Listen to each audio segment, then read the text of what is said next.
we always seem to get the nasty things said about him. George always gets all the nice things. George always gets the nice things? Yes, he seems to get away with the... he seems to have a way of... But we seem to be the bad example of everything, you know.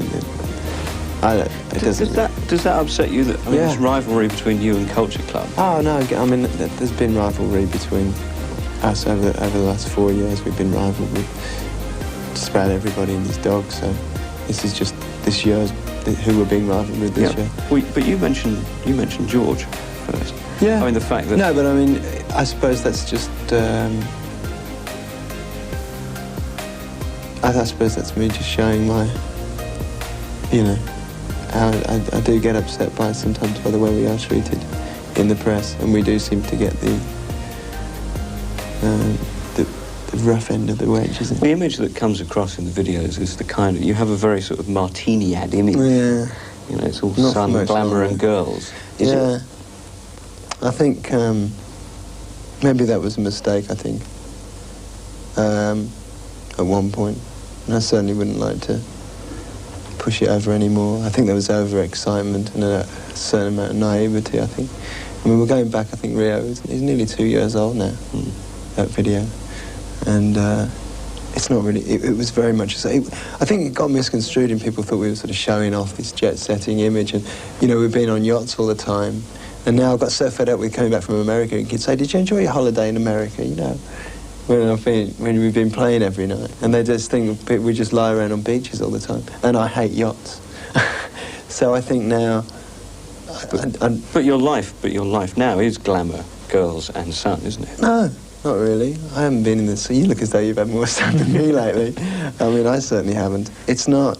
I mean, if glamour is playing Oklahoma and then Madison and then some obscure little place on the southern Japanese islands. I mean, it's not the idea of it is glamorous, but it'd probably be a lot more glamorous if I was living in London all the time, going out to nightclubs and things. Unfortunately, it's an image that we've given ourselves, and I don't regret it, but I just don't think... I think we were so amazed by it, or we wanted to sort of show it off, and now it's got to the point that I don't really want to push that any further, and that's why I think we did the Reflex. And we said, actually, this is a working band, you know, we do actually perform, we don't just sit on beaches. You formed the band. Does it bother you that Simon gets so much attention? No, it did. We went through a whole year, I think, of not speaking to each other, really. And I was sort of resented the fact that he, you know, what do they want to interview him for? I started the band. And he'd be thinking, what do they want to interview him for?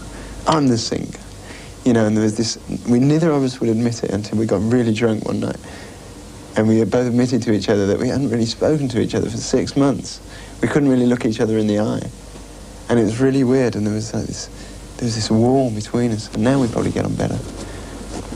Now there's a real bond between us. We get on incredibly, you know, better than we ever have. But there was one point, and there was a real wall, and it was very obvious that was why. But now it doesn't bother me at all. In fact, I'm only too glad that there are five shoulders to spread the weight. Let me talk to you about success now. You're obviously at the peak of your career. What would you... I'm on peak at 23, don't say that. Well, do you think you're at your peak? Maybe on a mass appeal level. I don't think creatively, and I don't think me personally. That's actually probably my biggest paranoia has been, you know, having peaked by 24. How are you going to maintain your success? Because the life of a teeny bop band is by definition short. I think you maintain it by saying that we're not a teeny bop band. And I don't think we ever have been. I don't think we make teeny bop albums. And I don't think we put on a teeny bop live show. We may have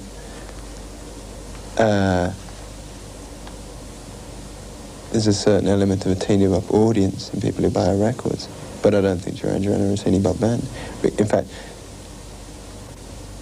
listening to the chart rundown yesterday and sort of hearing what was happening, I was actually quite pleased at it. Like the Reflex, I thought was one of the most hardest hitting records in the charts at the moment, in what I think is a pretty sloppy chart, a pretty middle of the road chart. Does it worry you that pop history is littered with fallen idols? Yeah, I suppose it does, but I think it's just down to confidence, really. And it's just down to confidence. As I said, that's why I made a thing about having confidence in myself as much as anything. I mean, sure, that maybe Duran Duran is a name nobody will remember in 10 years' time. I mean, I'm confident enough to think that people will, actually. But as long as... I think the 5 individuals in this band are very strong, you know, and they're very capable. And I can't see... You know, I mean, I could be doing what you're doing in 5 years' time, you know. I mean, I don't know. Would you like to? Yeah. I wouldn't mind at all. And, you know, I'm sort of fairly open-minded. I'll always be within the music industry. I couldn't do anything else. Couldn't go outside of the entertainment circle. I don't see myself playing bass in the clubs, you know, in the cabaret circuit. I don't see myself... I couldn't see us growing old like that. I see us branching out onto... I just see us as entertainers. I don't think... We're sort of like... We could be a bunch of court jesters 100 years ago. I don't think we're musicians as such. I mean, OK, Andy's a bit of a musician, Roger's a bit of a musician. I'm certainly not. Nick isn't. I hope that that's what's going to keep at least the individuals successful. You know, even if the group isn't. But it is, I think it's confidence, really. And it's confidence to sort of rise above every time a single doesn't do quite so well and people go, you know, and you don't get billing above Howard Jones posters in Smash Hits, you know, and you don't worry about it.